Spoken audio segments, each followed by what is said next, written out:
इतिहासात अनेक राजे झाले, पण मृत्यूसमोर उभा असतानाही ज्याने मान झुकवली नाही, तो राजा वेगळाच. शरीरावर अत्याचार, डोळ्यात वेदना आणि तरीही एकच उत्तर, माफी नाही. हा आहे छत्रपती संभाजी महाराज.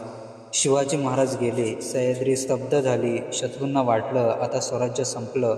पण त्यांना माहीत नव्हतं, सिंहाचा वारसा सिंहासारखाच असतो. औरंगजेब स्वतः दक्षिणात उतरतो, प्रचंड सैन्य, एकच उद्देश, मराठ्यांचं राज्य नष्ट करायचं. संभाजी महाराजांकडे साधनं कमी, पण धैर्य अमर.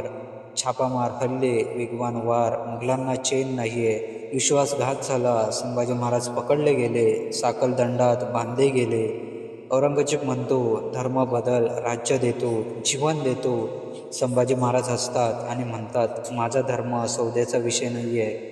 अमानुष अत्याचार, डोले, जीभ, नख, शरीर तुटत होतं, पण मनोबल अढळ होतं. एकही किंकाळी नाही, एकही विनवणी नाही. 11 मार्च 1689 संभाजी महाराज हसत हसत मृत्यू स्वीकारतात. हा मृत्यू नव्हता, हा होता स्वाभिमानाचा जयघोष. संभाजी महाराज मरण पावले नाहीयेत, ते इतिहासात जिवंत झाले.